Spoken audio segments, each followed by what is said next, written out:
Vaya jarana, esto sí que es vivir una fiesta y lo demás son tonterías. Joder, y que lo digas. Seguro que Miguel no tiene quejas esta vez. Bueno, esto sí que es una procesión como Dios manda, con música, bailes y fiesta. Es que ver a toda esta gente, vestida con sudarios blancos y velas, deambulando en mitad de la noche y viviendo de esta forma sus creencias, es impresionante. De hecho, yo creo que lo más parecido que tenemos en España sería la procesión de Semana Santa, sobre todo en lo que es el sur, ¿no? En Andalucía. Bueno, pues antes de ir al lío, que como veis aquí hay bastante de eso, me gustaría comentaros que para quienes siguen las tradiciones esotéricas antiguas, hablamos de tradiciones con mayúsculas, los días que van del 17 al 20 de enero son importantísimos para sus creencias y muy especialmente para sus ritos. Porque esos días comienzan con San Antón el Ermitaño, el monje nacido en Egipto, y culminan con San Sebastián, que a decir de los esoteristas es algo así como el patrón secreto de los templarios, precisamente en la jornada que cierra el mes del solsticio de invierno. Estos son días importantes, pero nosotros nos vamos a quedar con lo que ocurre el 17, porque ya habrá oportunidad de tocar el resto en futuros colegios invisibles. Y hay que decir que ese día, en Santa María de Aksum, Etiopía, ocurre algo, ¿verdad, Laura? Bueno, antes que nada diremos que si hay un lugar en el que los historiadores parecen estar de acuerdo en que el Arca de la Alianza estuvo allí, esa sería la Catedral de Sion Mairán en Askun, Etiopía. De hecho, las crónicas lo que cuentan es que habría permanecido allí durante siglos, custodiada por los monjes ortodoxos, es decir, representantes del cristianismo católico más antiguo, y que desde los primeros siglos del primer milenio se asentaron en estos lugares y que todavía estarían allí, de hecho. La pregunta, de todas formas, es: ¿existen pruebas que avalen esta teoría? Pues lo cierto es que muy pocas, la verdad. Más allá de lo que es la fiesta del Arca, que se celebra cada 17 de enero, en la cual se saca a pasear en procesión la reliquia, eso sí, cubierta, de forma que nadie la puede ver. Más allá de eso, pues hay pocas pruebas. La única quizás añadible a esto es el hecho de que en el lugar se descubrieron varias reliquias que cronológicamente podrían ser de la época del Arca y pertenecer al Templo de Jerusalén. En cualquier caso, sea o no el Arca real, lo cierto es que aquí están absolutamente convencidos de ello, y prueba de eso es que en cada templo que hay en Etiopía pues tiene una réplica de la misma. El cómo llegó ya es harina de otro costal, aunque muchos coinciden en la idea de que fue llevada por el hijo del rey Salomón, ni más ni menos, que como paso previo a su llegada hasta aquí, la habría custodiado en la isla egipcia de Elefantina, que se encuentra en mitad del río Nilo. Pero este tan solo habría sido parte del periplo, porque después fue desplazada a la isla de Tanachercos, en el lago Tana, lugar en el que habría permanecido por espacio ni más ni menos que de 8 siglos. Y así, en tiempos más recientes, el rey Ezana, monarca de Etiopía, ordenó que fuera trasladada a la que habría de ser finalmente su ubicación, Aksum. Y parece ser que para toda esta gente que está aquí no hay duda de que realmente la que custodian es la verdadera Arca de la Alianza.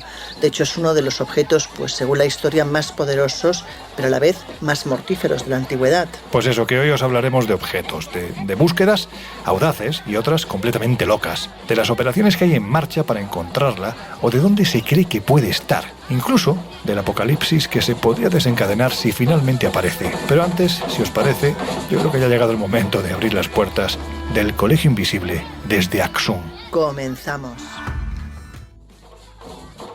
El Arca de la Alianza. Pocos objetos han dado para mayor cantidad de literatura, películas, representaciones teatrales, búsquedas. Es curioso todo lo que despierta cuando la mayoría piensa, además, que es un mito, o al menos un objeto que ya no existe. Bueno, yo creo que buscar el Arca de la Alianza es la segunda cosa más divertida que se puede hacer en este mundo. La primera, claro está, desde mi punto de vista, es perseguir ovnis. Y al igual que probablemente nunca descubramos la verdad sobre los ovnis, pues tampoco encontraremos el Arca. Pero bueno, lo interesante es lo que vamos descubriendo y lo que vamos experimentando por el camino. Lo cierto es que, al margen de su existencia real o no, a día de hoy se ha convertido en un icono paradigmático del tesoro que alberga un gran poder y que por tanto puede concederlo a quien lo encuentre y lo posea. Algo parecido a lo que sucede con el Grial, Excalibur y pues otros objetos de poder, reales o imaginarios, de los que ya hemos hablado en alguna ocasión en el colegio. Lo cierto, y esto es también lo interesante, es que el Arca de la Alianza ha motivado búsquedas reales historias y anécdotas bastante curiosas. Bueno, es que todo lo referente a objetos de poder y sagrados tiene ese componente de creencia más allá de la realidad, ¿no? De devoción que supera por mucho los cauces del raciocinio. Y en este caso quizás la única observación que a mí me viene a la cabeza es pensar que si tan seguros están todos de que esta es el arca auténtica, como nadie fuera de lo que es Etiopía evidentemente ha intentado verificar si esto es así o no, o ha intentado robarla. Pero bueno, en cualquier caso eso sería harina de otro costal. Bueno, antes de seguir vamos allí, que parece una tetería y bueno, pues tiene pinta de estar más bien solitaria. Además, yo me imagino que la puerta, que parece acolchada, amortiguará el ruido. Si no, me da que no vamos a poder seguir hablando.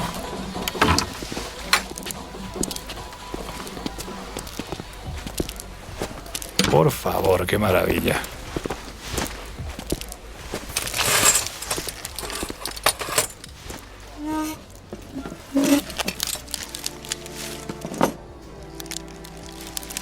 Bueno, pues ahora que tenemos tranquilidad y un buen té, a ver, Laura, yo creo que, aunque se haya contado 100.000 veces, es importante empezar por saber qué es exactamente el Arca de la Alianza. ¿Qué dicen las escrituras de este objeto? Pues asegura las Sagradas Escrituras, concretamente hablamos del Éxodo 25, 10, 22, que Dios pidió a Besalel, que era uno de los miembros de las tribus de Judá, que hiciese, y voy a citar textualmente, si me dejas que coja un momento mi cuaderno, porque esto de memoria es imposible. A ver, aquí está. Bueno, pues Dios le pidió a Besalel que hiciese un arca de madera de acacia que mida 1 metro y 10 centímetros de largo, 65 centímetros de ancho, 65 centímetros de alto. Recúbrela de oro puro por dentro y por fuera. Ponle un ribete de oro alrededor. Hazle también 4 argollas de oro y pónselas en las 4 patas, 2 de un lado y 2 del otro. Haz también travesaños de madera de acacia. Recúbrelos de oro y pásalos a través de las argollas que están a los costados del arca, para que puedas ser levantada con ellos y ya no vuelvas a quitarlos. Déjalos ahí, en las argollas del arca, y coloca en el arca la ley que te voy a dar. Haz una tapa de ero puro, que mida 1 metro y 10 centímetros de largo, por 65 centímetros de ancho, con 2 seres alados de oro labrados a martillo en los 2 extremos. La tapa y los seres alados deben ser de una sola pieza. Uno de ellos estará en un extremo de la tapa y el otro en el otro extremo, el uno frente al otro, pero con la cara hacia la tapa, y sus alas deben quedar extendidas por encima de la tapa cubriéndola con ellas. Coloca después la tapa sobre el arca y pon dentro del arca la ley que te voy a dar. Allí me encontraré contigo y desde lo alto de la tapa, de entre los 2 seres alados que están sobre el arca de la alianza, te haré saber todas mis órdenes para los israelitas. Pues este, que no tiene pérdida, es el texto que podemos leer respecto a lo que aseguran las Sagradas Escrituras.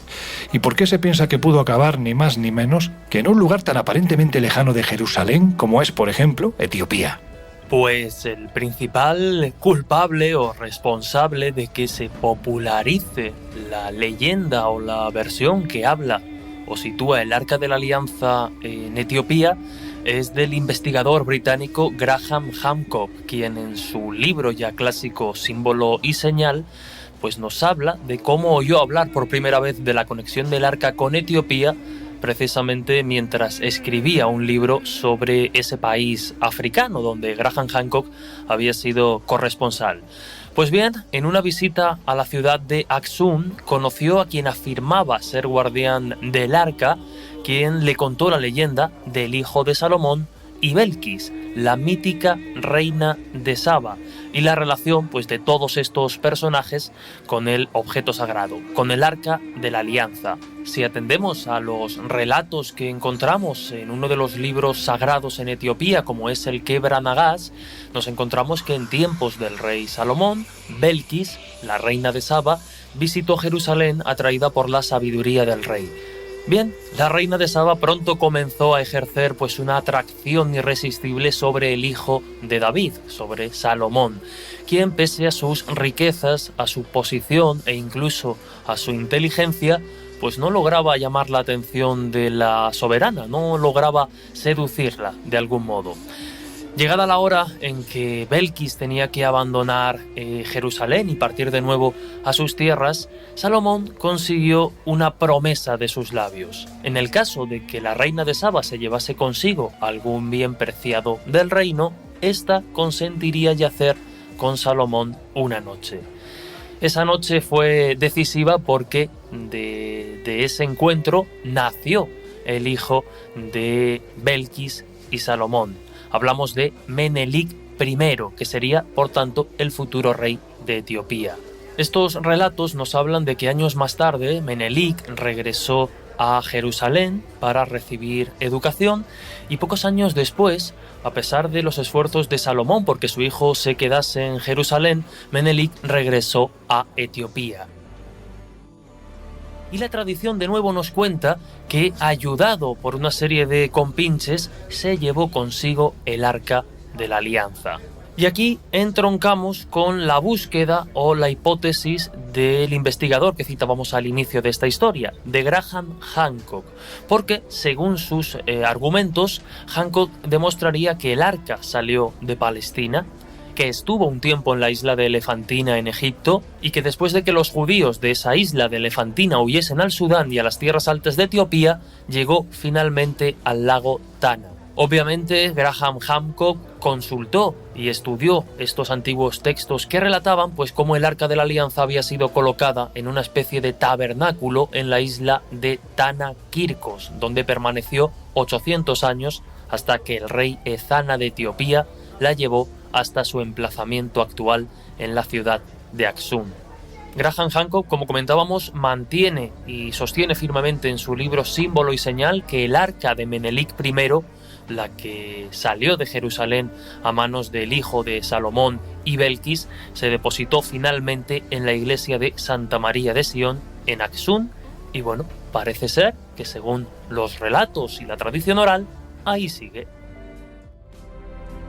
La verdad es que siempre que hablamos de este asunto y sale el pasaje de Dios explicando a Besaleel cómo ha de ser, cómo ha de hacer el arca, bueno, pues da la sensación de que es más detallado que un prospecto de una célebre marca sueca de muebles. En fin, que hay que decir que además Dios le encargó no solo la construcción del arca, sino también del tabernáculo, porque al parecer asegura el Éxodo 35 en sus versículos 32 y 33 que Besaleel era un hombre preparado para concebir y realizar proyectos en oro, plata, bronce, para labrar piedras de engaste, tallar la madera y ejecutar cualquier otra labor de artesanía. Bueno, pues parece evidente que un objeto que ha sido construido siguiendo las instrucciones de Dios, del mismísimo Dios, que supuestamente poseía tal poder que su energía lograba destruir ejércitos o que incluso era capaz de cambiar el curso de los ríos, repito, no da la sensación de que sea un objeto cualquiera. Por eso son muchos los que han planteado, no sin ciertas licencias, todo se ha dicho, que se trataría de algo así como una especie de arma nuclear del pasado, ¿no, Miguel? Sí, yo creo que esta clase de teorías nos hicieron soñar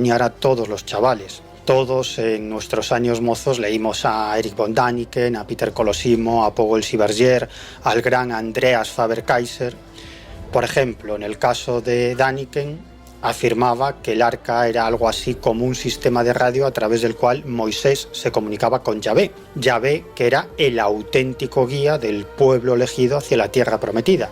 Y Yahvé, si interpretamos ciertos pasajes del Antiguo Testamento de forma absolutamente literal, era un objeto volador que es descrito en el Antiguo Testamento como una columna de nube durante el día y una columna de fuego durante la noche. Por cierto, una columna de fuego que iba iluminando el camino por el que avanzaba el pueblo elegido. Ahora bien, de lo que no cabe duda es de que el Arca de la Alianza era el auténtico nexo de unión entre Yahvé y su profeta, Moisés.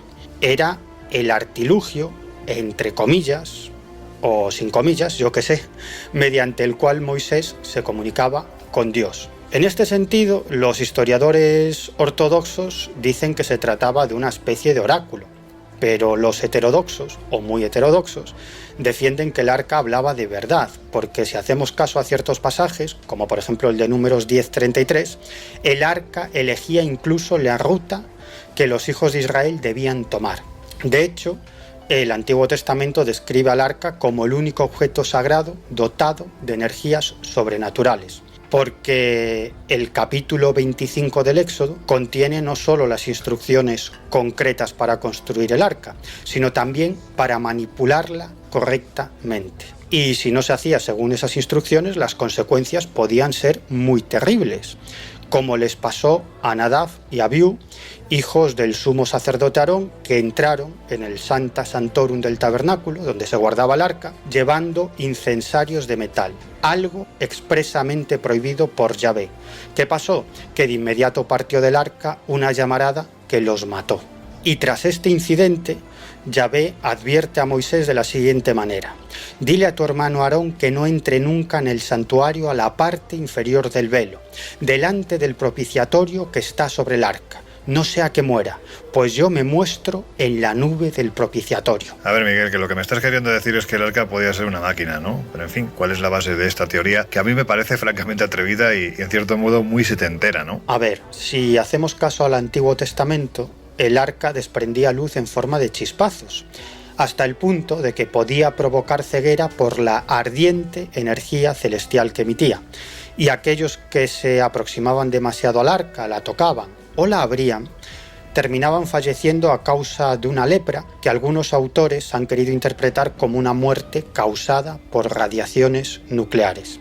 Además, solo podían permanecer junto a la reliquia los sacerdotes, y siempre protegidos por unos ropajes especiales cuya composición había sido indicada por el mismísimo Yahvé. Y estas vestimentas eran una especie de protectores aislantes porque estaban constituidas por determinados metales. De hecho, hay autores, como el citado Daniken, que creen que el Arca de la Alianza era una especie de reactor atómico, cuyos escapes en forma de vapor en realidad eran gases que podían provocar la muerte. Recordemos, por ejemplo, el pasaje en el que Yahvé advierte de la peligrosidad de acercarse al propiciatorio, pues allí se muestra el propio Yahvé en forma de nube. Y precisamente desde la cima de este propiciatorio hablaba Dios a Moisés, según leemos en Números 7:89.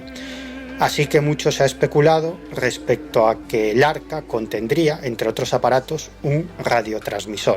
Y luego, cuando el pueblo elegido llega a la tierra prometida, Moisés desaparece enigmáticamente en la cima del monte Nebo, pero antes de esfumarse le enseña a manejar el arca a Josué, su sucesor al frente de los hebreos.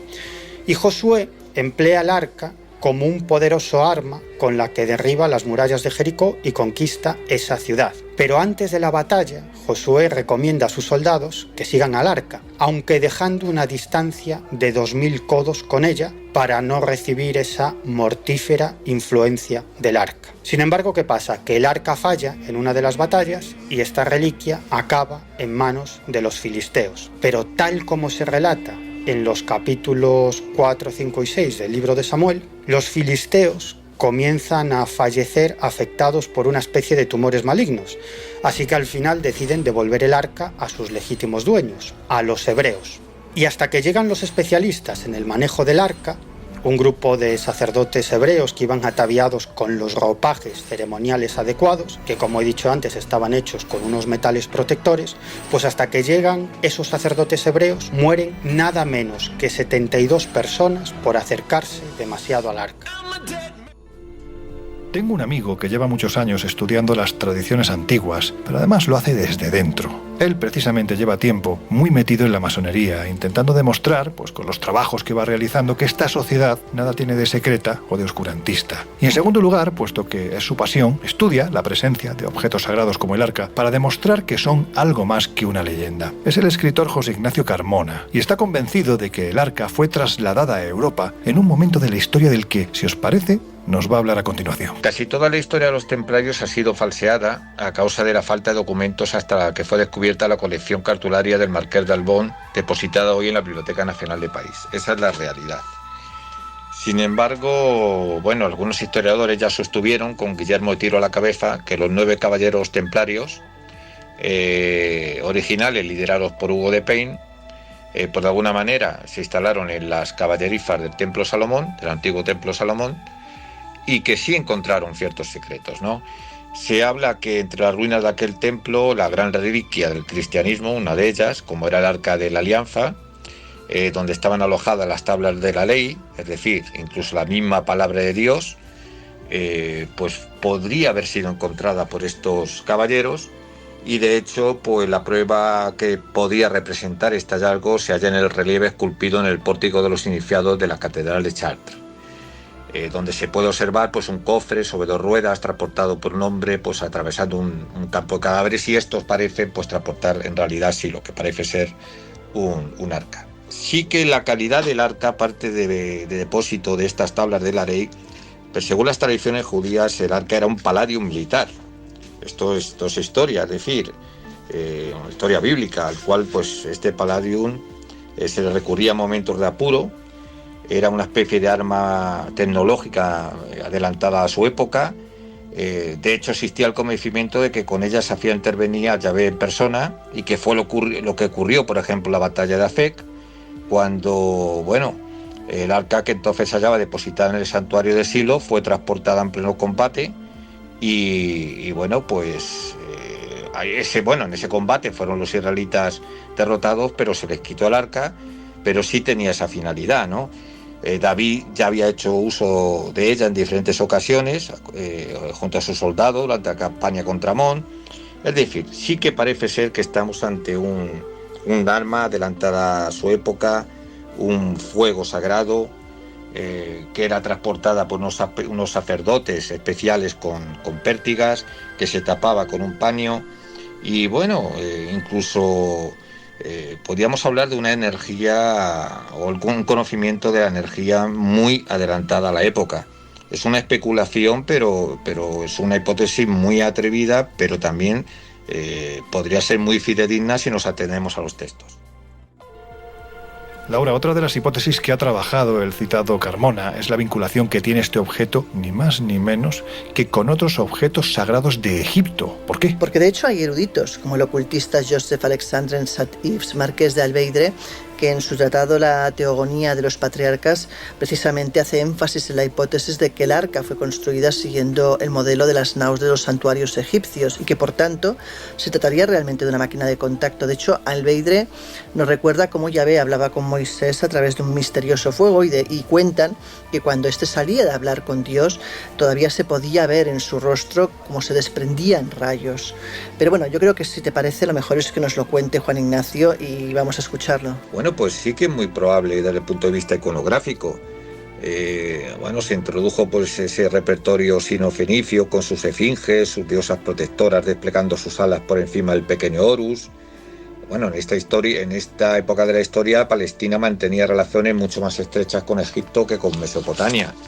Y de hecho, el arca se ha dicho que es una imitación de algún fenómeno ritual de Egipto, de Oriente Próximo. Alguna parte se le ha identificado con algunos elementos originarios del tesoro de Tutankamón. Algo muy parecido se ha encontrado en este tesoro relacionado con el arca. Entre los objetos funerarios había un pequeño arcón de madera recubierto de oro, bastante parecido a lo que es la descripción bíblica del arca. No es exactamente igual, pero sí que la construcción era idéntica: madera cubierta de finas láminas de oro. El cofre canope era similar y parecía haber estado preparado en su momento para transportarse mediante pértigas. Cada uno de sus lados había 2 íbifes en cada uno de los extremos de este parece cofre parecido al arca.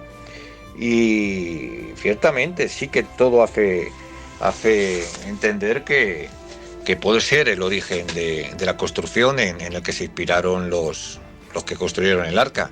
Hay que decir que el antiguo Egipto, ya lo dijo Lubitsch, el visionario que interpretó el templo de Luxor, tenían un conocimiento los egipcios muy exhaustivo de tipos de energías muy sutiles.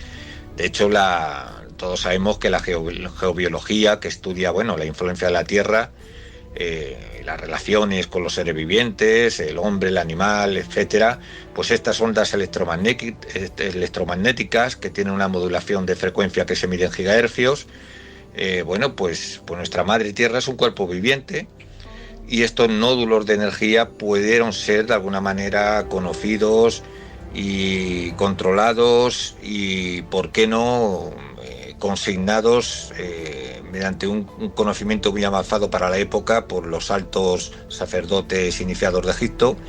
Y por qué no pudieron haber fabricado una energía o un objeto que contuviese un tipo de energía que fuera la suma de todas las energías sutiles. es muy probable. Pero ahí no queda la cosa, porque este investigador, escritor y masón, que además es un erudito, tiene claro que en algún momento de la historia hubo unos caballeros muy conocidos por todos, los templarios, y que por cierto no han estado todavía en el Colegio Invisible, así que habrá que traerlos. Bueno, pues parece ser que la tuvieron en su poder en algún momento de esa parte oficial de su historia. Efectivamente, Juan Ignacio Carmona advierte que los templarios que custodiaron e incluso puede que desplegaran su poder se la trajeron para Europa tras su huida de Tierra Santa. Si te parece bien, lo vamos a escuchar. Respecto de que si los templarios llegaron de verdad a poseer o hay evidencia de que poseyeran este arma tecnológica como pudo ser o representar el arca, bueno, pues hay investigadores como Louis Carpentier que sí que creen que tras 9 años de búsqueda, Hugo de Payne y sus 8 caballeros, que después de encontrar el arca junto a otras piezas, lo llevan a Francia, a la región de Languedoc, que fue el último bastión de los cátaros antes de su exterminio por las tropas de Luis IX. Esto es en 1243. Hay otras hipótesis que hablan de Axum, en el norte de Etiopía, que pudo también perderse en alguna cámara secreta de las pirámides de Egipto, que se puede encontrar en la capilla de Roslin, en Escocia, que es muy sugerente esta capilla, con toda esa simbología. Este artefacto de alto valor tecnológico, también hay hipótesis muy probables que hablan de la isla de Elefantina, donde una pequeña guarnición judía que en un momento dado se establece y permanece allí, pudo haber custodiado este arca. Y bueno, cuando hablamos de Etiopía sí que podemos decir que realmente algunas fuentes la identifican con la tierra de Preste Juan, esa tierra mítica, y de hecho pues se habla de algunos arcas parecidos, los tabot, que pueden ser representaciones de ese arca original. Las hipótesis están abiertas. Si formó parte del tesoro templario, no lo saben nada más que los templarios, pero es cierto que es una hipótesis plausible y creíble a día de hoy. Bueno, pues da la sensación de que no está muy claro dónde podría estar, entre otras cosas, porque son muchos los que parecen tenerlo precisamente claro, y como estamos viendo, no coinciden ni a la de 3, no se ponen de acuerdo. En fin, que otro de los que parece convencido de saber dónde se encuentra es el rabino ultraortodoxo judío Richard Haim. Mirad, en el año 2013, la web noticiacristiana.com se hizo eco de esta noticia a la que, dicho sea de paso, pocos prestaron atención. Decía así, déjame que coja mi cuaderno, y aquí está. En un extenso informe elaborado por el diario británico The Telegraph, el rabino Richard Haim, uno de los más influyentes de la actualidad, debido a su proyecto de reconstrucción del Tercer Templo, reveló algunos de sus secretos. En una de las salas donde se almacenan las partes principales del nuevo templo, descansa el Arca del Pacto o Arca de la Alianza. Bueno, pues esto es lo que decía esta noticia, pero es que en esta información, Jesús se apresura a este rabino a la hora de decir que esa no es la auténtica, porque la auténtica, además, no está muy lejos de donde él se encuentra en Jerusalén. Así es. Imagino que el periodista se estaría frotando las manos con semejantes declaraciones. Conviene señalar que el rabino Chaim Richman es el director internacional del Instituto del Templo, que tiene pues entre sus principales objetivos la reconstrucción del Tercer Templo de Jerusalén. También, por ejemplo, han realizado reproducciones muy caras en las que han invertido mucha pasta de la mayoría de los objetos sagrados que figuraban en el templo de los judíos en época de Salomón, antes obviamente de la destrucción y el saqueo del mismo. Objetos como el arpa, la menorá, la mesa de los panes y, como no, el Arca de la Alianza. Cuando el periodista pregunta si ese arca es la auténtica, Richman obviamente le dice que no, es una de estas reproducciones. Pero la sorpresa en estas declaraciones viene dada cuando el rabino afirma que sabe dónde está exactamente oculta el Arca de la Alianza. Afirma que es gracias, o esta información la tienen gracias a una cadena ininterrumpida de información grabada y transmitida por los judíos generación tras generación, y además dice que saben dónde ha estado todo este tiempo, que saben dónde ha estado el arca durante miles de años. Se encontraría oculta en unas cámaras subterráneas cavadas en los días de Salomón. Afirma Chaim Richman que podrían excavar para sacarla, pero esta zona está controlada por los musulmanes. Y es que estos túneles estarían situados en un lugar un tanto delicado, el Monte Moriah en Jerusalén, un lugar simbólico y sagrado para judíos, musulmanes y cristianos, lo que lo convierte por tanto en un lugar bastante complicado para poder llevar a cabo excavaciones arqueológicas. Entre otras cosas porque la institución que gobierna sobre la explanada de las mezquitas considera que nunca existió un templo sagrado en esa zona y que por tanto, según su visión, los judíos no tienen ningún derecho sobre ese lugar. Lo cierto es que este rabino, Chaim Richman, y otros tantos están convencidos no solo de la existencia del arca, sino de su posición exacta, esperando pues a ver la luz y dar inicio así a la reconstrucción del tercer templo de Jerusalén y la llegada del Mesías de los judíos. La pregunta pertinente es, ¿sigue el arca en algún lugar del monte Moriah, como cree Richman? ¿O se la llevó a Roma el emperador Tito como parte del saqueo y a partir de ahí es cuestión de seguirle la pista?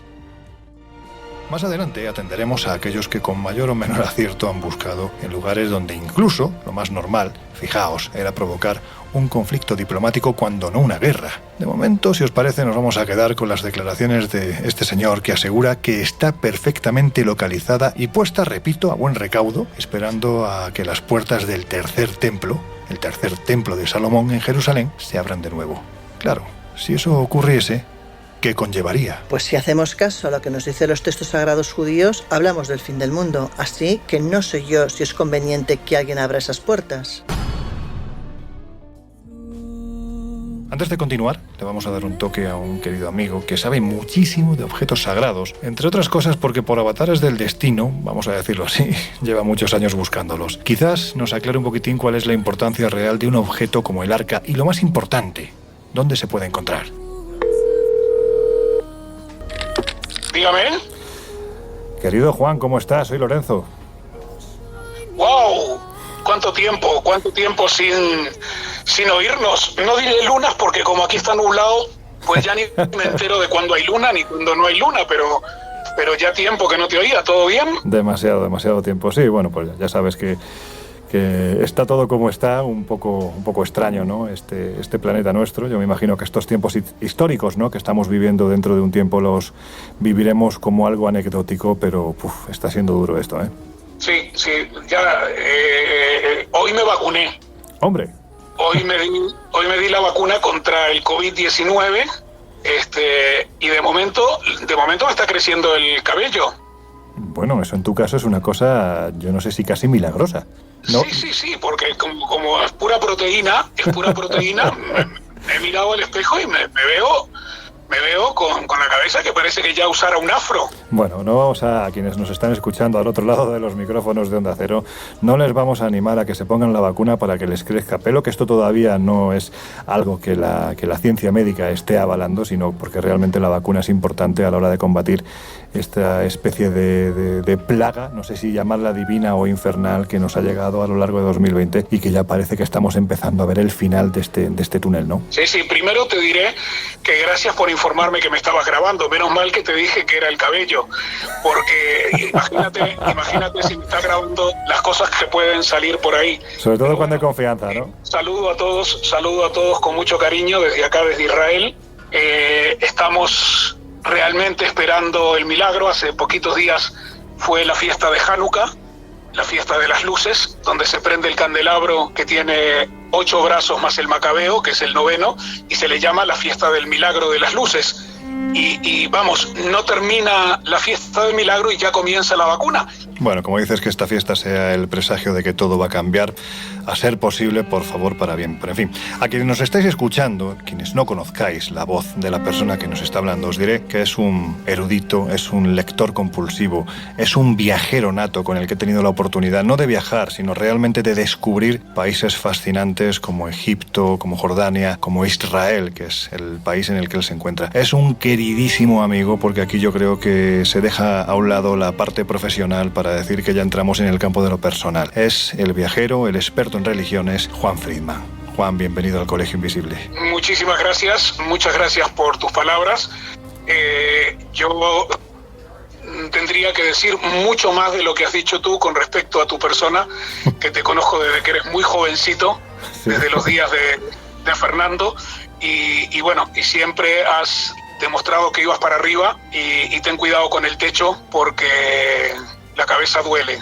Y sigue creciendo, que lo haces muy bien. Oye, pues vamos a un dolor de cabeza, porque yo entiendo que esto durante muchísimos siglos o milenios es un auténtico dolor de cabeza para quienes intentan buscarla y parece que no la encuentran. Estamos hablando, a lo largo de los minutos anteriores a esta llamada, de un objeto que reúne todo lo que tiene que tener una buena historia, el Arca de la Alianza. Pero para ti, Juan, ¿qué es el Arca de la Alianza? La pregunta es bien difícil. El Arca de la Alianza tiene varias explicaciones dependiendo de por dónde viene la cultura de quién es el preguntado. En mi caso, yo te diré que el Arca de la Alianza es un pacto entre lo terrenal y lo divino. El Arca de la Alianza es como si fuera un poder energético que en algún momento alguien, una fuerza, decide compartir con su creación, decide compartir con aquellos a quienes está protegiendo, y les da realmente un elemento, una batería para permitirles poder desarrollar una cantidad de cosas que en ese momento no estaban a su alcance. Pero Juan, dentro de esta explicación quizás un poco más etérea, ¿no? Si vamos a la parte física, has hablado de una batería. ¿Realmente habría un objeto real detrás de este concepto, detrás del Arca de la Alianza? Mira, la propia Biblia, como instrumento que nos permite conocer muchas historias, algunas podríamos hasta decir que parecen fantasías y otras que parecen una gran realidad. La misma Biblia comenta que en un momento determinado que esta Arca de la Alianza era transportada como si fuera la silla de un rey, y la llevaban 4 hombres apoyadas en sus hombros. Uno de los trozos de la madera se rompe y aquel que va a sostener con sus manos para no permitir que se caiga la silla del rey queda fulminado, como si hubiera recibido una descarga de electricidad. ¿Qué significa eso? Pues que tiene un gran poder, ¿no? Que el lugar, o que aquel elemento estaba solamente acondicionado para determinada persona o determinadas personas o en determinadas circunstancias, para que no fuera tocado por cualquiera. De hecho, cuando se hizo el santuario en medio del desierto, se hizo el espacio donde iba a ser colocado, había un espacio hasta donde los mortales podían llegar, y luego una cortina para que solamente la pasara Aarón, el hermano de Moisés, que era el sumo sacerdote, y él era el único que podía entrar al lugar donde estaba el Arca de la Alianza, conocida también como el Santo de los Santos o el Sancta Sanctorum. Oye, Juan, ¿y tú crees que si hacemos un viaje en el tiempo, desde ese tiempo precisamente hasta la actualidad, hasta el siglo XXI, se ha perdido el rastro de este objeto porque realmente ya no existe, fue destruido o transformado?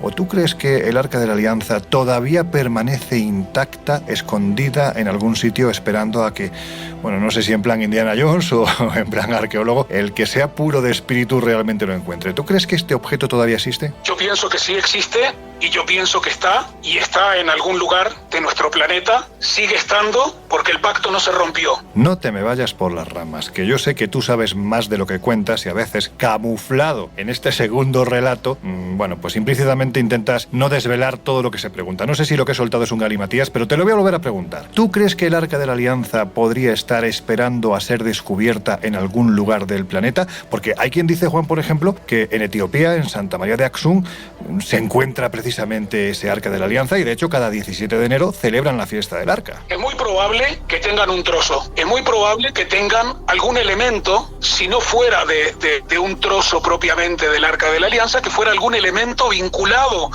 al Arca de la Alianza, como podría ser el cuerno de un carnero, o podría ser un trozo del plato donde se ponía el panásimo, o podría ser cualquier cosa que hubiera estado vinculado al Arca de la Alianza en el pleno Sancta Sanctorum, y lo pudieran tener ahí, porque la historia nos cuenta una cantidad de cosas, de personajes que vinieron, la reina de Saba y el hijo de la reina de Saba y Salomón y muchos otros personajes que estuvieron ahí en contacto de alguna manera, y vaya uno a saber si no hubo algún regalo, sabiendo que ese regalo les iba a permitir determinados favores o determinada protección. Mira, precisamente vinculado, no sé si a lo mesiánico, desde luego sí a lo sagrado, por lo menos a los textos sagrados del pueblo judío, te voy a recordar esta información que salió hace unos años. Se trata de un artículo que fue publicado en el año 2013, en el que el rabino Hein Richman, precursor además del proyecto de reconstrucción del Tercer Templo, reveló lo siguiente. Él dijo que el arca está oculta a 1 kilómetro de aquí en cámaras subterráneas cavadas en los días de Salomón. Cuando se refería a 1 kilómetro de aquí, se refería a Jerusalén, y él situaba precisamente el arca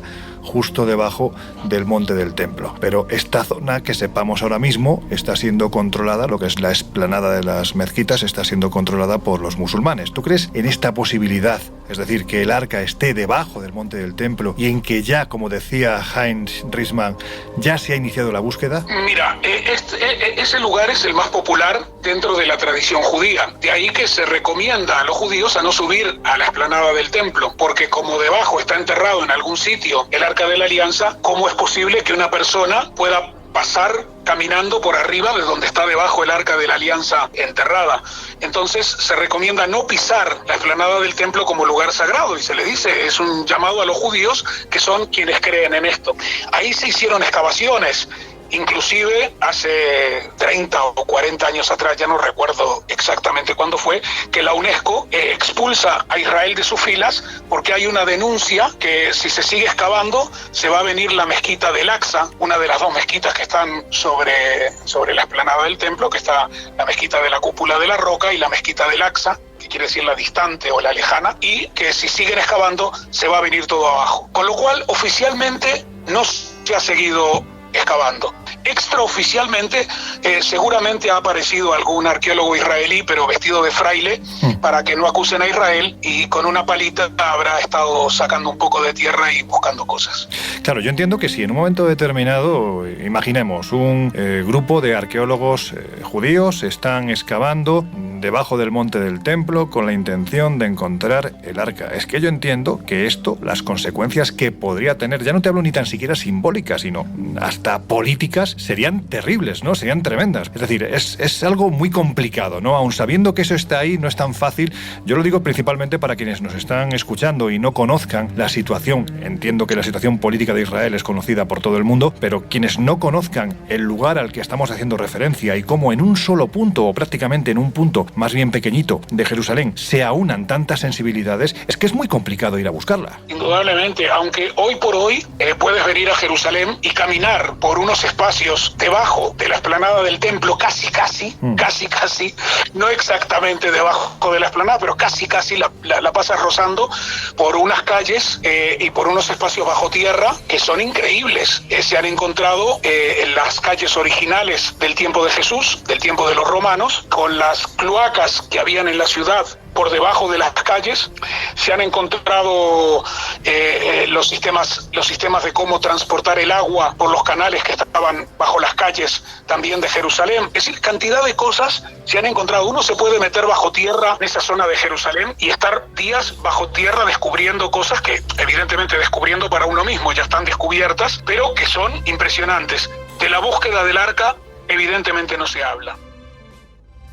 Pues con eso nos vamos a quedar, Juan. Sí te digo que en un futuro colegio invisible vamos a hablar de lo que hay en esa Jerusalén que no se ve. Porque es cierto que a mí, bueno, tú lo sabes, lo hemos hablado muchas veces, para mí Jerusalén es la ciudad más fascinante, apasionante, increíble. Yo no sé, se le pueden poner muchos adjetivos prácticamente de todo el planeta por la historia que tiene y por lo que uno percibe, ¿no? Cuando incluso hasta cantos rodados como yo, ¿no? Lo que percibimos cuando vamos a lugares así. Pero sí me gustaría que en un futuro, pues tranquilamente nos paseemos tú y yo por ese subsuelo de la ciudad santa y bueno, pues para que la gente se haga la idea de que debajo de Jerusalén hay una ciudad que es históricamente y visualmente tan apasionante como lo que hay encima. Sí, sin lugar a duda es impresionante lo que hay ahí. Y para completar un poquito, finalmente el Arca de la Alianza es un corazón que tiene el planeta y que probablemente sea uno de los elementos que sigue manteniendo el planeta y nos sigue permitiendo a ti, a mí y a todos los demás poder seguir respirando y poder seguir usufructuando de este lugar que nos han permitido en esta oportunidad disfrutar de él. Y lo que a mí me permite poder disfrutar de tus palabras y de tu conocimiento no es el corazón de la tierra, sino el corazón enorme que tienes. Querido amigo Juan, nos volvemos a oír dentro de muy poco. Un abrazo muy fuerte. Cuídate, Loren, y besos a todos. Esta es la visión, por decirlo de alguna manera, oficial, la que se basa principalmente más en la religión y menos en la historia. Pero si analizamos la simbología de un descubrimiento como este, o más bien las consecuencias quizás sea para ponerse a temblar. Ahora lo analizaremos con nuestro experto en geoestrategia, ya sabéis, Miguel Pedrero, pero antes os dejamos unos minutos con una de nuestras músicas esenciales. Volvemos enseguida.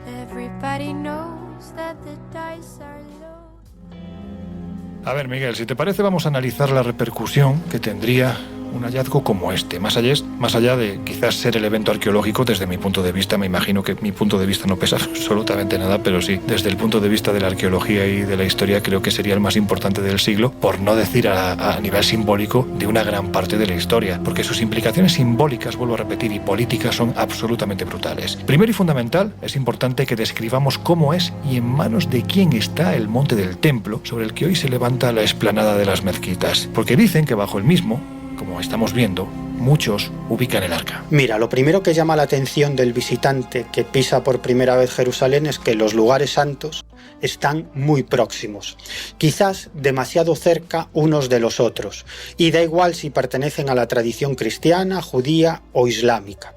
Este es el principal reclamo y a la vez la principal maldición de una ciudad que desde mi punto de vista es la capital religiosa y espiritual del mundo.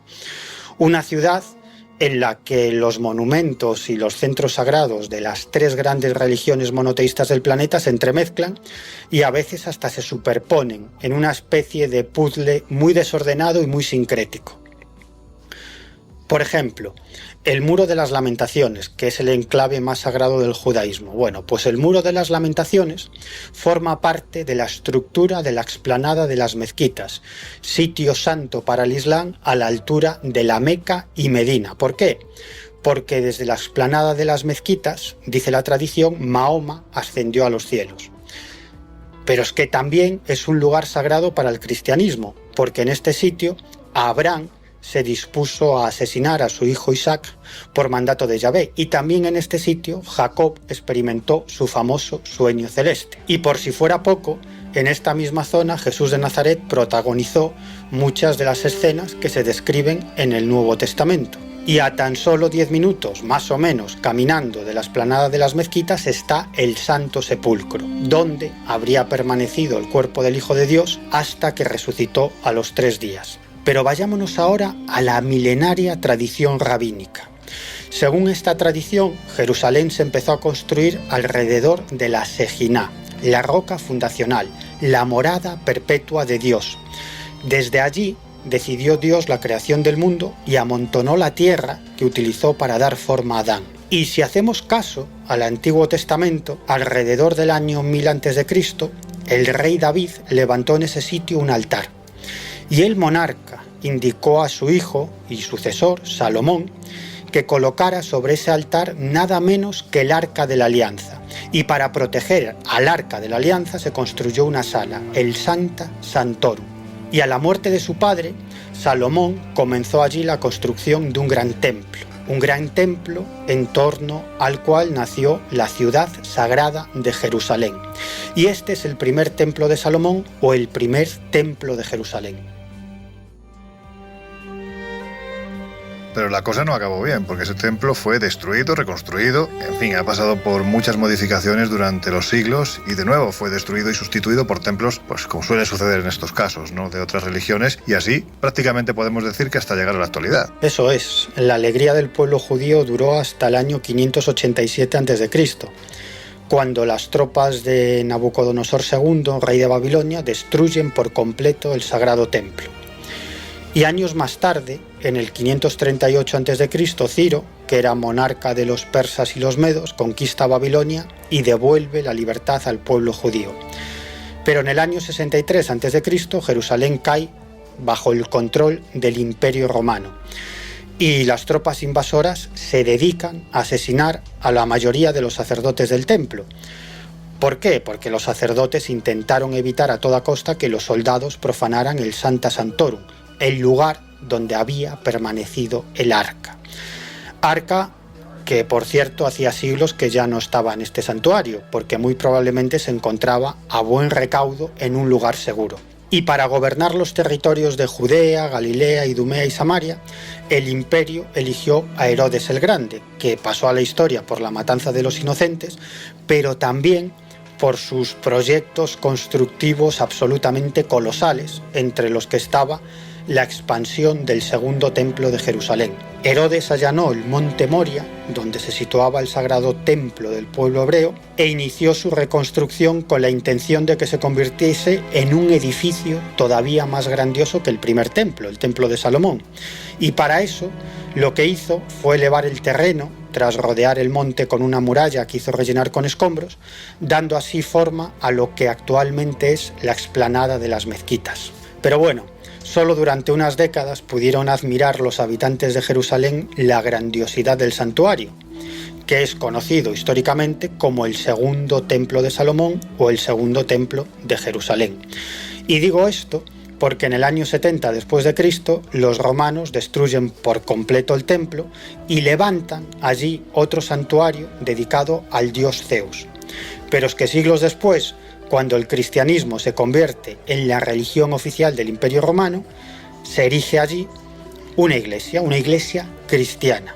Por lo tanto, el enclave antes ocupado por el templo más sagrado del pueblo judío acabó sirviendo como base para un santuario pagano y luego para otro santuario cristiano. Pero claro, es que en este pedazo de tierra no solo tuvieron lugar los acontecimientos más importantes del judaísmo y del cristianismo, sino también del Islam, porque en el siglo VII el profeta Mahoma anunció en la Meca a sus seguidores que una noche había viajado al santuario más lejano, guiando a otros profetas en sus oraciones. Bueno, aunque no aludiera directamente a Jerusalén por su nombre, se interpretó que se refería al Templo de Jerusalén, que desde ese momento se convirtió en uno de los territorios más sagrados del Islam junto a la Meca y Medina.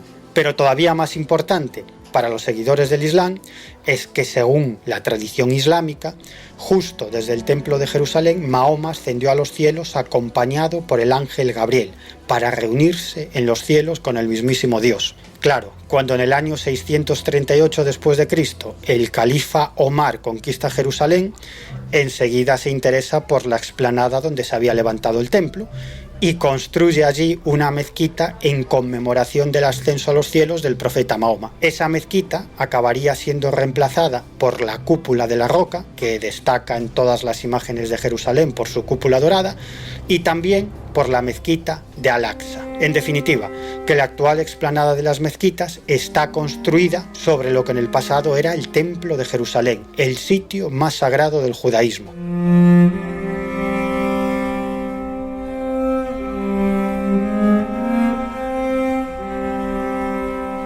Por tanto, si rabinos ultraortodoxos como Richard Heim siguen con su idea de desenterrar el arca, que repito, según ellos está bajo el monte del templo, estaríamos a las puertas, pues de una especie de tercera guerra mundial, ¿no? Mira, es que la situación de Jerusalén es enormemente compleja, con sentimientos patrióticos, religiosos y mesiánicos. Y en la actualidad, los rabinos más radicales pretenden el levantamiento del tercer templo, porque esto supondría, desde su punto de vista, el advenimiento del Mesías judío. Y para defender esta tesis se basan tanto en las profecías bíblicas de Ezequiel como en los textos de Maimónides, el rabino más importante de la tradición judía, quien dejó escrito que el Mesías llegaría cuando se levantara el tercer templo. Y aquí tenemos que hacer una precisión, porque a diferencia de los cristianos que esperan la segunda venida de Jesús, el Mesías de los judíos todavía no ha hecho su aparición. Por lo tanto, esta cuestión tiene todavía más trascendencia en la tradición rabínica que en la cristiana. Y en la actualidad, como ya hemos comentado, los impulsores de la reconstrucción del templo se agrupan en una organización cada vez más poderosa que se llama los Fieles del Monte del Templo o el Instituto del Templo. Esta organización se fundó a finales de los años 80 del siglo XX y su sede, curiosamente, está muy cerca de la explanada de las mezquitas. Y es a causa del conflicto permanente entre árabes y hebreos, que tiene su epicentro en la explanada de las mezquitas, que nunca se han explorado las 45 cuevas, túneles y cámaras que hay debajo de este sitio sagrado. Pero lo cierto es que los líderes del Instituto del Templo no paran de repetir que saben dónde se encuentra el Arca de la Alianza. De hecho, el rabino Chaim Ritzman, que fue director del Instituto del Templo hasta hace tan solo unos meses, dijo en varias ocasiones que el arca está bajo la explanada de las mezquitas, a tan solo 1 kilómetro del lugar donde se levanta la sede de su organización, del Instituto del Templo. Reichmann sobre esta cuestión dijo lo siguiente: poseemos una cadena ininterrumpida de información registrada, transmitida de generación en generación, que indica la posición exacta del arca. Existe una gran fascinación por la búsqueda del arca perdida, pero nadie pregunta a los judíos. Y nosotros sabemos dónde está desde hace miles de años. Podríamos encontrarla si excavamos el monte del templo, pero la zona está controlada por los musulmanes. Bueno, actualmente los visitantes pueden acceder a unos túneles que recorren 488 metros de la parte norte del Muro de las Lamentaciones, justo debajo de la cúpula de la roca. Y solo se pueden visitar estos túneles mediante circuitos guiados, que por cierto conviene reservar al menos una semana antes, porque son muchos los turistas y fieles que quieren visitarlos. Yo tuve la gran suerte de permanecer más de 1 hora y media en el interior de estos túneles, acompañado además por un guía del Ministerio de Turismo de Israel, que me enseñó las enormes piedras de los cimientos del muro, entre las que destaca una piedra de 13 metros de largo y 587 toneladas de peso. Y todavía hoy es un gran enigma cómo los constructores del Templo de Salomón pudieron mover esa mole pétrea. Es un absoluto enigma. Y como digo, en la actualidad son muchos los que piensan que esa gigantesca roca oculta el acceso a la sala donde permanece el Arca de la Alianza a buen recaudo. Así que muchísimos judíos rezan en este subsuelo, al lado de esta enorme piedra, para encontrarse lo más cerca posible del Arca de la Alianza. Y según los rabinos ultraortodoxos, el descubrimiento del Arca de la Alianza supondrá la construcción del tercer templo de Salomón. Y eso, según la tradición, será además el preludio de la aparición del Mesías que todavía están esperando los hebreos, e incluso el inicio del fin de los tiempos. Por lo tanto, desde mi punto de vista, no hay duda de que existe un ingrediente escatológico o apocalíptico en todo lo que tiene que ver con la búsqueda del Arca de la Alianza. Hay que decir, Laura, que esto no es la primera vez que ocurre. Lo que pasa es que antes la cosa no llegó a más, y entiéndase la expresión llegar a más con alguna que otra intifada, pues enfrentamientos, acusaciones, también por supuesto muertes, simplemente porque la tecnología no lo permitía. Pero hay que decir que hubo osados buscadores que intentaron dar con el arca, digo osados por no utilizar, en fin, otro tipo de adjetivos que se me vienen a la cabeza. Sea como fuera, intentaron dar con el arca bajo este lugar. Y las consecuencias, hay que decir, que fueron tremendas. Un ejemplo de ello es el arqueólogo Meir Ben-Dov, que se puso a excavar en 1968 en las inmediaciones de la colina del templo con fines científicos. Pero la paz le duró 5 minutos, porque enseguida tuvo problemas. En primer lugar, el Alto Consejo Musulmán acusó al director de las excavaciones de perforar la colina ni más ni menos que para provocar el derrumbe de la mezquita de Al-Aqsa y así tener espacio para construir de una vez por todas el tercer famoso templo, ¿no? Pero ahí no queda la cosa, es decir, las autoridades religiosas judías se negaron también a un hipotético hallazgo del arca porque, según ellas, el pueblo no estaba preparado para la llegada del nuevo Mesías, ya que, según cuenta la tradición, en el momento en que se encuentre el arca volverá el nuevo Mesías. Bueno, sea como fuere, Meir Ben-Dov decidió que aquello no podía hacerse, que era imposible bajo esa tesitura, y mandó pues a todas las autoridades a tomar viento fresco y aparcó el proyecto porque no le quedó otra. Pero bueno, tiempo antes también tenemos otra casuística. A mediados del siglo XIX tenemos el oficial del ejército británico, hablamos de Charles Warren. Este hombre fue nombrado por el Fondo para la Exploración de Palestina para excavar precisamente la colina del templo. Hablamos de 1867. ¿Y qué crees que pasó? Pues como pasó años después, se encontró con una negativa absoluta de las autoridades. Pero este hombre, por lo visto, tenía bastante perseverancia y decidió deslizarse junto con su equipo al lado norte de la muralla.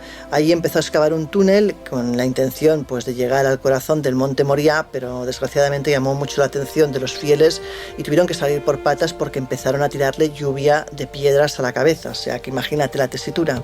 En esta colección de búsquedas más o menos singulares, con episodios verdaderamente hilarantes, no podían faltar ni los nobles ni los videntes. Y cuando estos se mezclaban, bueno, pues ¿qué pasaban cuando estos se mezclaban, Laura? Bueno, pues que surgían tentativas no menos llamativas, como por ejemplo la que dirigió en 1909 M. Parker, que era hijo del conde de Morley. Este aristócrata se fue a Jerusalén con la idea firme de localizar el arca y, bueno, además iba asesorado nada más y nada menos que por un excéntrico esoterista finlandés que se llamaba Walter H. Huvelius, y este hombre afirmaba tener información privilegiada. Él decía que había estudiado a fondo los textos bíblicos y que en ellos había llegado a la revelación que había una existencia de un pasadizo secreto cuyo acceso se encontraba en el lado sur de la mezquita de Al-Aqsa.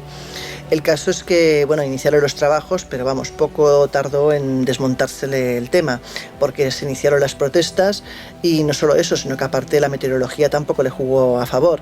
Empezaron las lluvias otoñales que convirtieron la colina pues en un barrizal, como te puedas imaginar, y luego aparte el famoso barón Rothschild, hablamos de un sionista y miembro de una adinerada familia de banqueros, no tuvo otra que comprar un terreno cercano a la excavación para poder boicotear así los movimientos y no permitir que esto continuara, ¿no? Con toda esta polémica, con todo este problemón, la verdad, Parker y su equipo pues decidieron recurrir a métodos quizás algo más desesperados y hablamos de que sin dificultad pues empezaron a sobornar a algunos cargos. En este caso lo que hicieron fue sobornar al gobernador de la ciudad, hablamos de Amecei Ben Pachá, al cual le dieron $25,000 y luego también sobornaron al jeque Jalil, que era el guardián del espacio sagrado, ¿no? De este modo, pues lograron internarse en la colina y excavar un rato más en busca del tesoro, pero tras una semana bajo el subsuelo de la cúpula de roca y con la intención de abrirse paso por el Pozo de las Ánimas, que se sitúa ni más ni menos que bajo la roca sagrada, pues el 18 de abril de 1911 se topan con otro problema, un nuevo guardián del edificio, y este no estaba dispuesto a ser sobornado. Este hombre, por lo visto, pues que debía ser de creencias férreas, salió al exterior gritando que se estaba profanando el edificio y, bueno, pues como en veces anteriores tuvieron que salir corriendo para evitar una muerte por lapidación, como te puedes imaginar. Y si el arca estaba allí, pues ahí se quedó. Os diré que si en esta curiosa banda de buscadores hubo uno que se llevó la palma, ese fue el psíquico Jerry Cannon. Este afirmó conocer la localización exacta del arca, ni más ni menos que gracias a su guía Mosek. Bueno, pues hasta aquí aparentemente todo normal, de no ser porque Mosek era un soldado fantasma egipcio que había recibido el encargo de robarla en tiempos faraónicos y que, llegado el momento, no se sabe muy bien por qué, regresó del más allá para revelarle la información al citado Cannon después de unas sesiones de espiritismo. ¿Y sabéis lo mejor? Pues que le hicieron caso. Otro de los lugares en los que se dice que ha estado es el Monte Nebo. Y aquí además la polémica que se montó hace años fue tremenda. Más quizás por el descubridor, supuesto descubridor, que por el descubrimiento, supuesto descubrimiento, ¿no, Jesús? Bueno, es evidente que durante siglos muchos han presumido de saber en qué lugar permanecía oculta el Arca de la Alianza. Uno de estos lugares sería el Monte Nebo, un lugar sagrado para el pueblo judío que ha sido identificado en varias ocasiones como el lugar en el que fue enterrado el mismísimo Moisés. Según se contaba en el libro de los Macabeos, el profeta Jeremías había escondido el arca en este lugar antes de la destrucción del templo de Salomón. Pues bien, con esta información, hacia allí dirigió sus pasos hace unos años un tal Frederick Futterer para pues reconocer el monte Nebo y también el monte Pisgah en las cercanías, y los resultados de su investigación fueron muy, pero que muy asombrosos, ya que, según su testimonio inicial, logró descubrir un pasadizo secreto en el Monte Nebo que estaba casualmente bloqueado por un muro que no pudieron atravesar. También en ese muro, ya que no podían atravesarlo, pues qué casualidad, qué maravillas tiene la vida, se encontraron la siguiente inscripción: aquí dentro está el Arca de Oro de la Alianza. Cuando a Futterer le pidieron más explicaciones y que revelase pues sus pruebas, dónde se produjo el hallazgo, dónde estaba esa inscripción, Futterer optó por el silencio. Nunca, jamás confesó el lugar exacto donde estaba ese pasadizo, ni mucho menos fue capaz de aportar algún tipo de peritaje de esas traducciones que afirmaba haber hecho de la inscripción en ese pasadizo. Es decir, pruebas cero. Esta historia finalmente cayó en el olvido hasta que años más tarde un personaje igual o más estrafalario que Futterer, Tom Kreutzer, llegó al Monte Nebo dispuesto a terminar el trabajo que no había podido terminar su antecesor. Como digo, Tom Kreutzer, este nuevo explorador, era un personaje de armas tomar que llegó al monte dispuesto a poner, insisto, el punto de gracia a esta historia.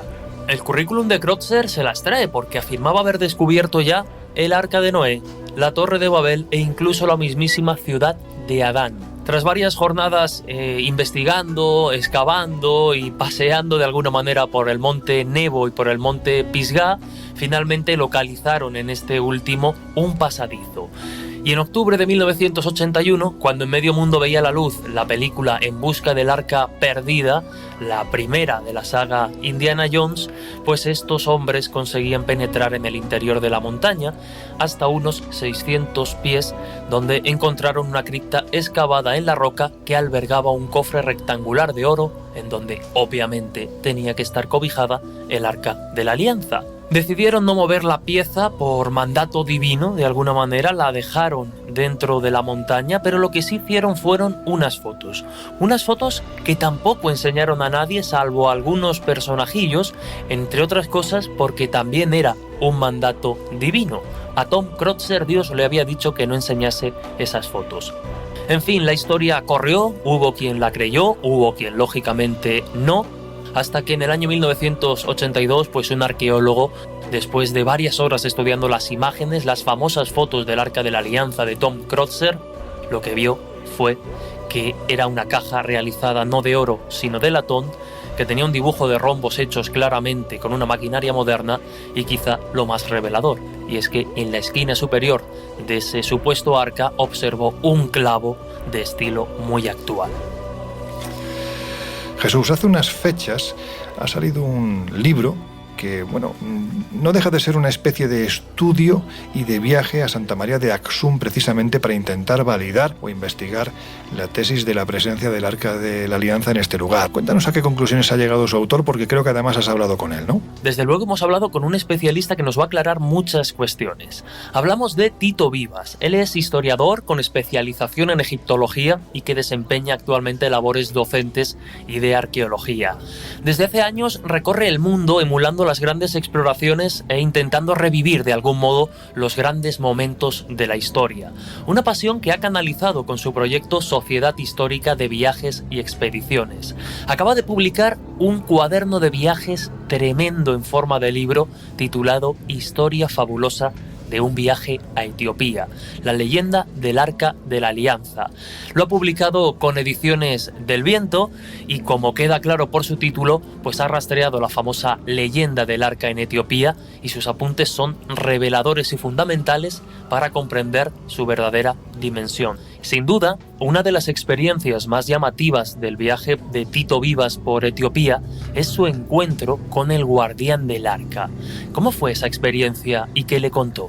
Lo cierto es que yo primero tenía mucha desconfianza de que pudiera, hablo del primer viaje que hice a Etiopía, que pudiera llegar a encontrarme con el guardián del Arca. Yo lo conocía por alguna publicación que había leído y que hablaba de él, y lo que sabía era pues lo que se contaba en esos libros, ¿no? Pero sí, en algo coincidía en todos esos libros, era en la dificultad, el secretismo que tiene la figura del guardián del Arca. Y bueno, pues para mi sorpresa accedió a encontrarse conmigo y a tener una pequeña charla. Obviamente no hablaba más que su lengua natal, con lo cual toda la conversación fue a través del guía, ¿no? del traductor con el que yo viajaba en aquella ocasión. Hablo de ese primer viaje que yo hago a Etiopía, donde me encuentro por primera vez con el guardián del Arca. Y sí que yo creo que más por miedo y por respeto que por otra cosa, en un primer momento yo no me mostré como un friki, ¿no? Interesado en el Arca de la Alianza ni nada por el estilo. Yo lo que quería era conocerlo a él, dejarlo hablar y que él me contara. De modo que un poco entré por la línea de la religión, ¿no? Yo le dije que ya que había llegado hasta aquí, pues que me apetecía que bendijera mi viaje, ¿no? Que me bendijera de alguna manera. Ya digo, desde una perspectiva muy, muy religiosa, que tampoco es que vaya mucho conmigo, pero sí es cierto que considero que a través de conceptos que toquen más de cerca la cuestión del respeto que otra cosa, pues se puede como llegar más a a las personas que avasallándolas. De modo que en el primer encuentro que yo tuve con el guardián no le pregunté por el arca, no hubo una intención por mi parte de saber, de conocer, mucho menos de ver, ¿no? Y eso le extrañó, eso le chocó, o sea, porque yo ni era el prototipo de peregrino que llegaba hasta allí con fervor religioso, ni estaba en el otro extremo, ni era un blanquito occidental que llegaba movido por las ansias de Indiana Jones a buscar tesoros, ¿no? Yo era una cosa rara que se conformaba con lo que me encontrara, y lo que me encontré fue pues un señor bastante mayor, muy amable, muy agradable, con el que, bueno, pues crucé algunas palabras, y una vez que cogió esa cierta confianza, o bueno, por lo menos le extrañó un poco mi planteamiento, pues sí que decidió de alguna forma contarme por propia voluntad alguna cuestión del arca, y básicamente me contó pues 4 cosas que ya sabía, que es que el arca se custodiaba en el interior de ese santuario, que el arca no abandonaba nunca el santuario, que el santuario era bastante más profundo y que el arca estaba no en esa casa que se ve, sino en unos niveles inferiores a los que solamente podía acceder él, obviamente, y lo más curioso que me comentó fue que el arca, el Tabot, como lo llaman allí, ¿no? Que el Tabot le quitaba la vida. Pero claro, yo no supe cómo interpretar eso, si como frase que nos ha dicho toda la vida nuestras madres, ¿no? De cuando éramos niños malos que dábamos guerra, ¿no? De me quitas la vida, o si lo decía, claro, yo le pregunté a qué se refiere, y él me dijo que, por ejemplo, pues que se estaba quedando ciego, que notaba pues que perdía las energías. Claro, yo no supe tampoco si eso es achacable a algún elemento relacionado con el Arca de la Alianza, o es que era un señor bastante anciano, o sea, que si no le mataba el arca, pues le mataría un susto, el día menos pensado, ¿no? Pero bueno, eso fue la parte un poco más curiosa, tal vez más interesante de nuestra conversación. Y finalmente, pues tras un viaje como el que se narra en el libro, en esa historia fabulosa de un viaje a Etiopía, nos gustaría conocer cuál es la opinión de Tito Vivas sobre la presencia del Arca de la Alianza en la ciudad de Aksum. El viaje que yo narro en el libro, y el libro, por tanto, yo siempre bueno, al final he terminado por visualizar cualquier viaje a Etiopía casi como una especie de rosa de los vientos, ¿no? O por lo menos una estrella de 4 puntas, como si fueran 2 ejes longitudinales. Si uno sigue el argumento o el leitmotiv del Arca de la Alianza, vas a encontrarte con 2 polos opuestos, ¿no? Del primer eje, que pues sería por un lado la leyenda, el mito, ¿no? Todo lo que nos deriva de los textos religiosos, pues hasta los mitos medievales que relacionan el Arca de la Alianza a través de los textos etíopes, pues con la reina de Saba, con el rey Salomón y con Jerusalén y demás, ¿no? En ese extremo donde están todos los argumentos mitológicos es donde nace la leyenda. Y el otro extremo de este primer eje en realidad es el hecho histórico, ¿no? El análisis que, basándose en las fuentes, se puede realizar de la historia del Arca de la Alianza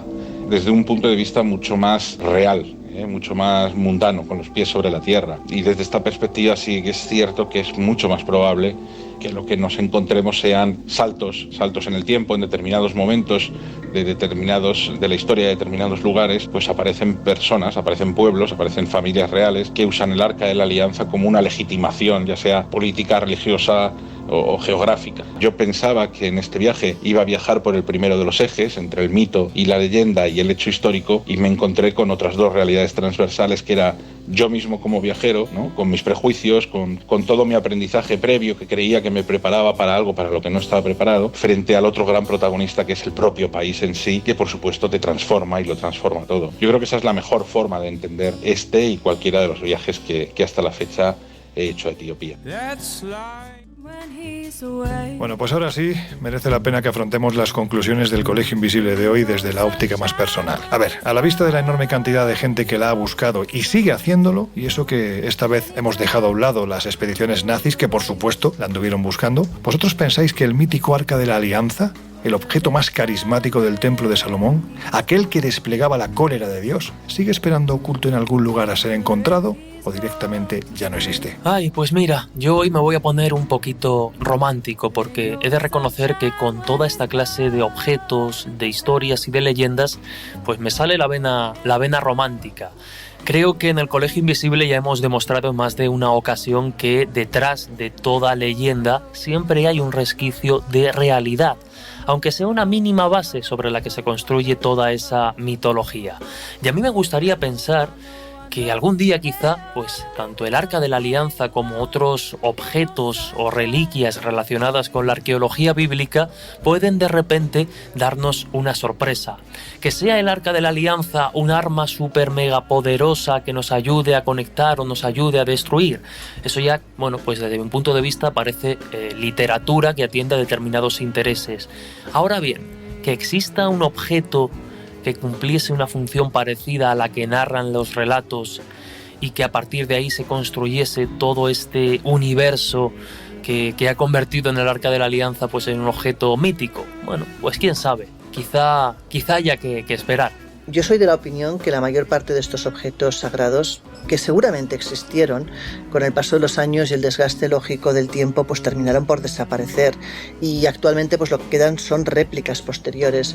Pensemos que la mayoría de ellos tenía un alto porcentaje de materiales degradables en su estructura y es poco probable que hubiesen aguantado todos estos siglos sin deteriorarse o totalmente o casi por completo, ¿no? Eso mismo es lo que pasó, por ejemplo, cuando se hizo la prueba del carbono 14 a la lanza de Longinos y se dieron cuenta que databa del siglo VII, o cuando, por ejemplo, se hizo la prueba al Santo Sudario y la fecha que salió fue que era datado entre 1290 y 1340. ¿Significa esto que no existieron? Pues no, todo lo contrario, al revés. Yo diría que existieron y fueron precisamente tan venerados y tan importantes que se hicieron muchas copias de ellos y algunas, por fortuna, nos han llegado hasta nuestros días y nos han permitido conocer cómo eran esos objetos en realidad. Bueno, yo es que creo que nunca se va a encontrar el Arca de la Alianza. Por eso lo divertido es precisamente buscarla. Porque investigando sobre el Arca y su posible ubicación aprendes de historia, de religión, de espiritualidad, de misticismo, de arqueología e incluso de actualidad política, porque ya hemos visto que la búsqueda del Arca y todo lo que rodea esa búsqueda, como la construcción del tercer templo de Salomón, tiene un ingrediente geoestratégico enorme. Por eso, conocer la historia del Arca de la Alianza es conocer también la situación del conflicto árabe-israelí, que está incendiando desde hace mucho tiempo una zona del planeta tan extraordinaria y con tanto peso religioso e histórico como es Oriente Medio.